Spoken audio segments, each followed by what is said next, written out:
$1,000. Thank you so much. Bless you. My ushers, please. Most of them are 1,000. Do you have 1,000? Again, you let somebody fall having given 1,000. Just imagine. Up 1,000 I don't know what it is. Is that proper? This is right. It's not right. You die for 50 cents about well. Manje mama uda sokuna material futhi tumbo. Pora chop chop. Pora fast.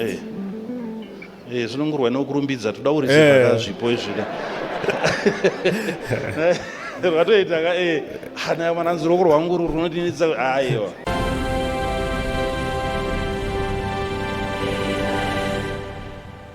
Yo, it's okay about TV, right? That's a new channel started from today, whereby we analyze and criticize videos across the internet, guys.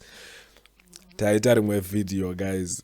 Last year, takambeta video la Prophet Makandiwa vachitora bag the same way avari kutora nayo bag right now, and I'm going to analyze this video and I'm going to tell you why vari kuita zvavari kuita pane this video, whereby he is the one who's collecting, whereby mari dziri kutaurwa specifically kunzi mari yakati. I am gonna tell you that, and we really need to jump into that video right now. Vese varida kuadvertise, varida kutaurana neni paWhatsApp, varida kuparticipate kuma Bible debates achanga appear pa this channel, you have to text me pa number dziko appear pa screen apo, and vasina subscriber, please do subscribe.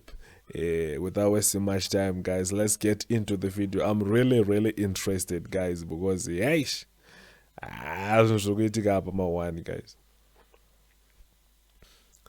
yo, it's like okay about TV, right? That's a new favorite channel started from today, whereby we analyze and criticize videos across the internet, guys. Last year I made a video similar to this, whereby Prophet Makandiwa wanenge vachitora bag in that same manner avari kutora nayo bag this time, and we would like to analyze this video. So I'm going to be telling you why is it is the one ari kutora mari. Secondly, why is it mari dziri kutaurwa nemazita nenumber specifically unzi kuda mari yakati, vemari idzi ngavaenda apa, vemari idzi ngavaenda apa. I'm going to explain all those things to you so that you can have more clarity kuti muzive kuti zvinoitirwei. So without wasting much time, we need to hop into the video. But before we do that, vese vada advertise about this channel, varida kutaura neni paWhatsApp, kungotaura neniwo zvekungonakirwawo ka handina ma-friends, we should know each other. Then vada kuparticipate pama-Bible debates atichange tichiita every Saturday, anenge achiappear paWhatsApp channel ineyi. Ndibatei panumber dziri kubuda pascreen ipapo. Without wasting much time, guys, katimboona kuti mukomana murefu vari kudiko achitora bhegi. All know him. A man that is coming, you all know him. I know him. I love him. We are going to be having a wonderful time here. So we want to give towards that conference. Are you ready to give? Yes. How much do you want to give? How much?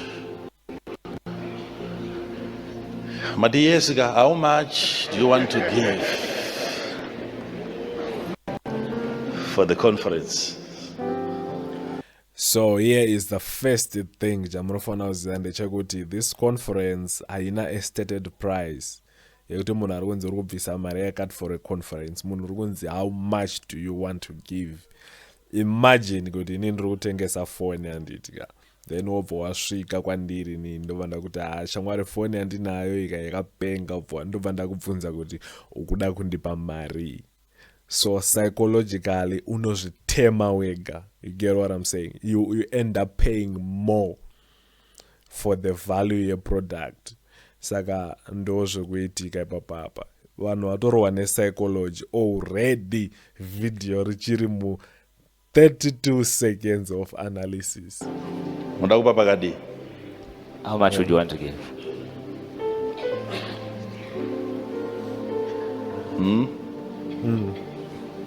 Andikumbona kakunyarara. Munhu anenge akugaya kuzvitema. Ndakudza kuti ndakatsiurwa. I told you that I was rebuked Nemunhu andorespecta saka by ndakatenda. someone that I respect. Yeah. I'm ready to receive from you now. Ndafamba mbiri yakaipa ikunzi handisugamuchira zvipo. Vamarundi ndinotora zvipo stereo, marundi tisei musingatore zvipo. So some are accusing me of not taking gifts. Some are saying that I Ndafamba take mbiri too many. yekusatora zvipo. I've got a reputation for not taking Saka gifts. ndopagadzirisa ipapo. So I'm trying to fix that. Bring it here. Bring it here. This time handichazviita futi. Ndadzidza. Akuda kushandisa anointing dzenyu imimi manje. And I want to use your anointing, you guys. Kandigira chipo pana mafanga chakudzosera If you bring me a this gift time. here thinking that I'll give it back to you. Vese vakamboti pazvipo ndikaramba uyai nazvo. Whomever once gave me a gift time and to I give. rejected it, bring it. Uyai, varoda kundipa Come. offerings. Whoever wants to give me offerings, Uyai. come. Ndakuona. Aiwa. Okay. Thank you so much. Thank you. Ndapiwa. I've been given. Unzai ndinzire altar, mobile altar. Can I have a mobile altar, please? Musasimuke mese zvenyu. Don't everybody stand. Unzai mobile altar. Okay, guys, so here's the thing. Conference it was for 3 days, but as you can see, pakabatwa bhuru up. So semafungire enyu ndeipi conference yekuti one person can go conference ikoko ne$100 bill. And muri upaona unenge uchidya mari pazuva. Kushandisa $30 pazuva. It's really unrealistic. Saka ndo zvacho zvandiri kutaura kuti you end up charging yourself more for what you are supposed to pay simply because wanzi ukuda kubhadhara mari. And trust me guys, pakabviswa mari refu apa. Let's keep watching. You can put it here. Mirai koko musauye ngomire papa pachiya penyu papo kwamuri koko. I'm going to come there where you are. Mwandipa 100. Someone's giving me 100.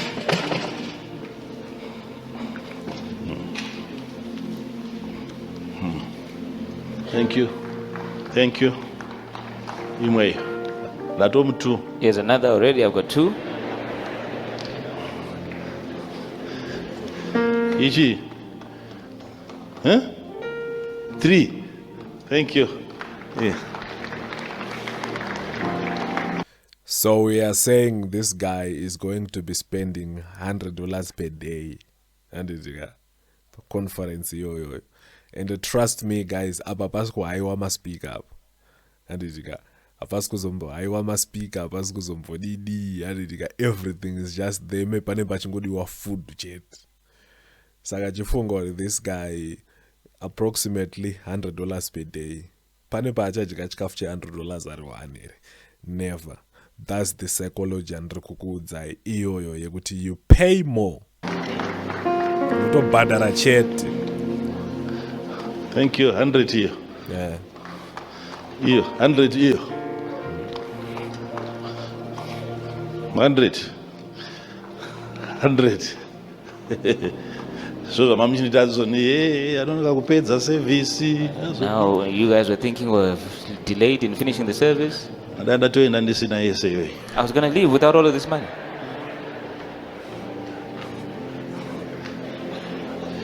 Here. 200. There's another 200. Here. 50. 100. Thank you so much. 100. 500. Akomana. 50. 100 and what? 20. Okay. 100. 100. 150. 100. Guys, kungoti. All right. Mwadai torara pano. If we're doing this way, then we'll sleep here. Kungoti calculator guys, but endaita nchicalculator. Usanditsamwire kanchinamatira vanorwara ndinotora the same amount of time iyoyi. When I'm praying for the sick, I take the same amount of time. Tinomisidzana nevanhu vane pamira We stand over there. deliver. People that are ready No to one deliver. complains. Ndizvozvo. 100. Thank you. Thank you. $100. Manje mukandipa muri mukati Now, if vana you're going to give it to vaone. me, Nungochibuda muvanhu muchiyo chindipira you pana. have to come out from the people and give it to me. Oh, thank here. you. Oh, thank you. Bless you. Thank you so much. 50, 100, 40, 100. Yeah, 100. 50. Hapana chakamboipa papa. Now, there's nothing wrong with this. Akandise kunokondeka. Subere kunoku. Yeah. Come closer. Komana mrefu. 50, 100, 111. Yes. Yeah. Iji? 37. Ah, thank you. 37. Thank you so much. Thank you. Thank you so much. How much is this? 50. Thank you so much for that. $20. 100. 50. All right. Right, just hold on a bit. The $100 people come this side. Makona segregation now.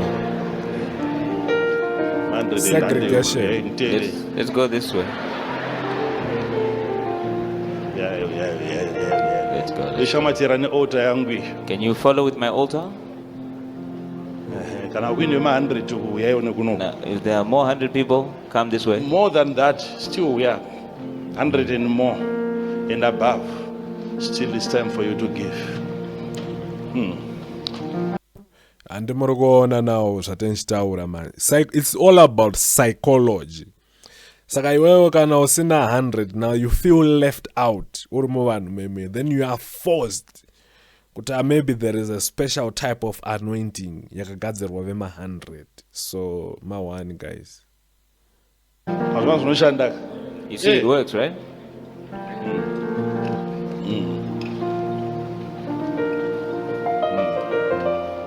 Yeah. Oh. All right. Thank you. Bless you. I will press my likes. Yeah. Come. I'm calling only for the $100 above. 100 and above. Yeah, my one. Yeah. My one child.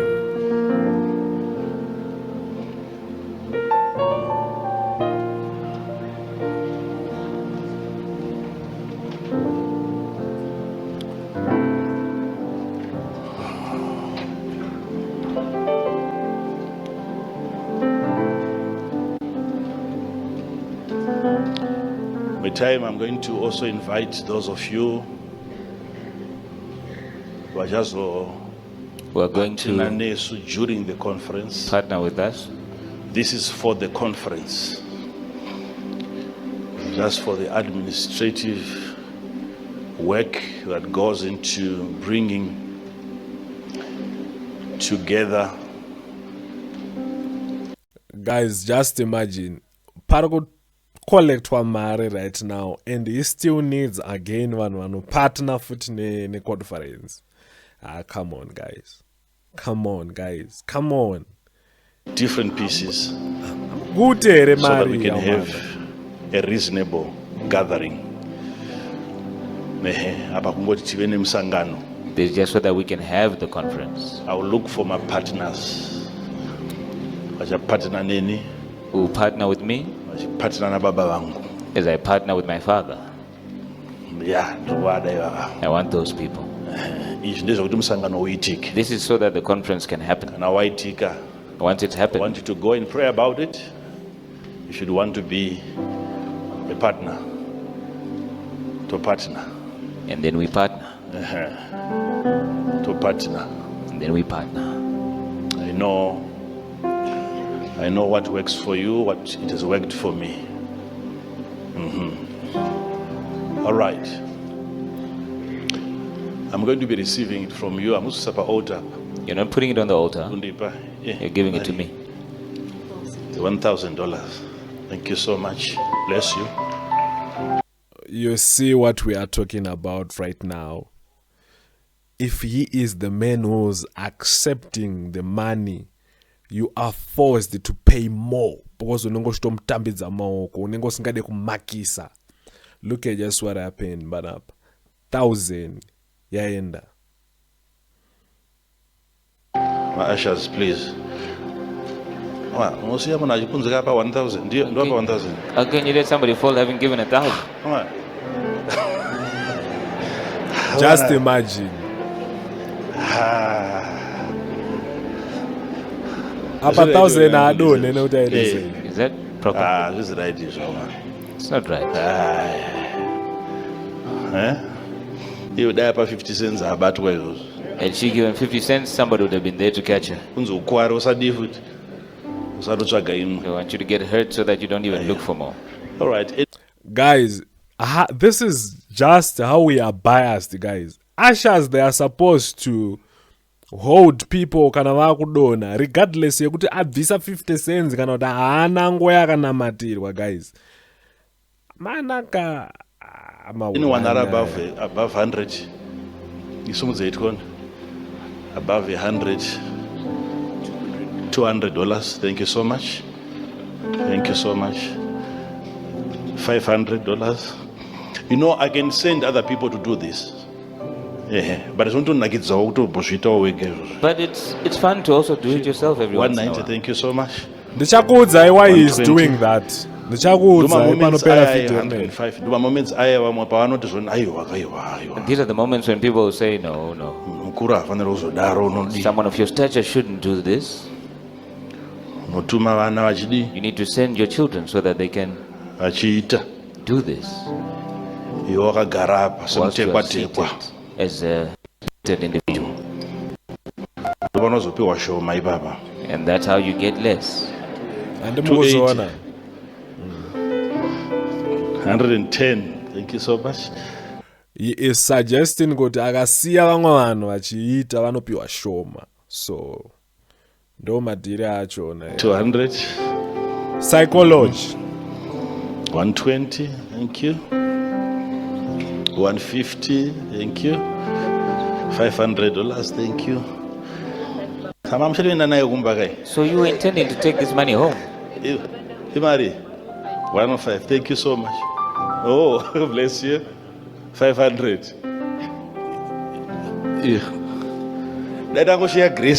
And we just share the grace. I'm learning. You people, there's something wrong with you. 200. Thank you. Guys, in any personal msando zodanza mZimbabwe tikutambura, guys. Just look at this, guys.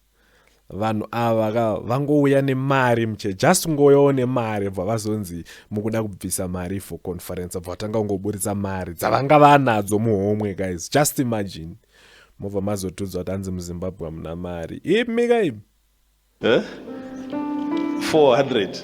Thank you so much. Thank you. Bless you. 150. Thank you. Bless you. Thank you. 120. $200. Thank you so much. $300. Share grace. If you want to go home, you can go now. When it's like this, I've shared the grace. 120. Don't blame me. And service yapera kudhara. $200 is long since finished. Service yapera. The service is done. Yeah. So we can even go home. 105. 101. Thank you. 101. 200. 110. 110. 110. 110. Thank you so much. 120. Thank you so much. Hey, 100 and what? 100 US near 100 rand. So thank you. 150. Thank you. 120. Thank you. 101. Thank you so much. 400. Thank you so much. Thank you. 120. Memory right. You people 150. Thank you so much for responding. Thank you for coming. 110. Thank you. $300. Thank you so much. Thank you. Appreciate. Thank you. 120. 120. Thank you so much. 110. 120. Thank you so much. 110. Thank you. 110, thank you. 101, thank Boys. you. 105, thank you. What 20 nazi mai venyu vari kupi? Oh, okay, bless you. Hanzi ari kuropafadzoko. Bless you. 150, thank you so much. 102, thank you. 150. Kune mwakandidzidzisa kuti nyaya yekupa. There's another who taught me that this issue of giving. Mutemo chaiwo waMwari ndewekuti service yokupa yafanira kuitwa vachimanya. God's law, if we're going to be strict, is actually that you cannot have the service of giving whilst people are in a rush. Yeah. You see the psychology now? It's a serious service. It means a lot to God when it's time to give. We must never do it in a rush. Time moving, you would rather cancel that than to cause people to do it in a hurried manner. It's important that we receive from you. I know but I know there's many of you. You have to put it in my hand.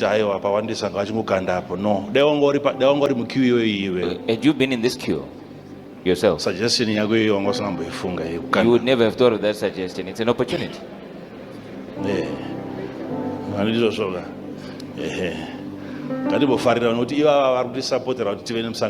Let's be happy for them. People are supporting us to have a good conference. All right, so you can sing make sure collect from over 100 and then next. And you just make sure that you're starting to collect from the over 100 from you, and then we move to the next. Can you feel out probably? So if you feel that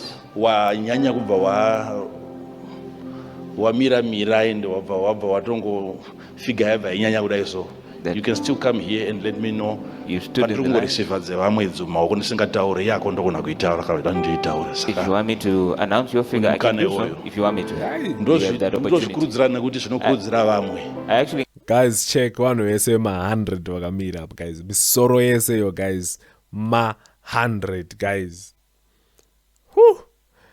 Conference yo irumbo yanyo costa mari, guys. This is the psychology and guys, good. It's just psychological, guys. Trust me. Kuchechi kunu kwekutika kana mufundisi vachida rent, kana mufundisi vachida kuti zvinhu zvifambe, anditi munoita kanzato asi iwewe kana uchida mari, iwewe unobatwa musoro unzoyati kunamatire uri kuda mari. But church kana ichida mari, iwewe unounza ma-US. Encourage that because it encourages others. There are those who say that when they give, they don't want to be known, and it's good and it's bad. It encourages others. So if you think you have exceeded $100, you have gone way beyond probably 500, maybe 1,000 or so, or even beyond 1,000. You want me to mention the figure? It's good for other people also, even for accountability purposes. It's also good for them, so that you know what Don't be afraid that the left hand will know what the right hand is doing. There is no left hand. The Church of Jesus is simply the right hand. Unless we have some. Guys, Mariese haina audit, guys. You can't audit this money. I remember I've been told by someone, I won't tell you, but mari idzi vanonodzitambira vanoona kuzvomora. Ndakatomboudzwa nemufesto wangu zvikanzi ataitombo pull out. Handisina, because hapana auditor, hapana ma-receipts apa, kungotora mari chidai kwairi ngonoendeswa uko munhu akangonozvomora bhuru. Who knows? Manaka. Online viewers vanongomirira kutsvaga nyaya dzekunokwa who would only want to be interested in what we do here, but we don't care. We want to do what we do in our house. So can you ask the person next to you, did they hear that the service is over? 200. As you are singing, look for one that is mellow. Don't sing the kind of songs that frighten soft music and it like kupa kune mufaro kunokunda kugamuchira, those type of songs and turi sorrowful twekuti kana wakupa you feel some kind of emotion, some kind of movement. Like I keep telling you guys, this is psychological, guys. It's just psychological. Unenge usingamanikidzwe, but pano createwa environment whereby unouya uchipa wega usina kana kumanikidzwa. Thank you so much. Thank you, bless you. 500. So now vakukata manje kuti isusu vari online tisaite sei tisaone, saka service yakupera right now. All right. Manje mama uda zvokunamatirwa futi tumbu. Pora chop chop. Pora fast. Zvinongorwa nokurumbidza toda kurisipaka zvipo izvi. Vatoita hana mwananzi roko rwangu runodinitsa aiwa. Eka. Porai. 500. Pora chop chop. Thank you so much. Thank you. 120. Imbira yenyu muzasi. Keep it low. Thank you. $200. Thank you. 120. Oh, avanzi ndakarota ndichikupa 800. Said I had a dream while giving you 800. Thank you so much. Bless you. Bless you. Bless you. Thank you. 150. Ayo ma bank details kanda bag yo kantaridza yo isamarumo awarota futa inopa. Guys, let me tell you something.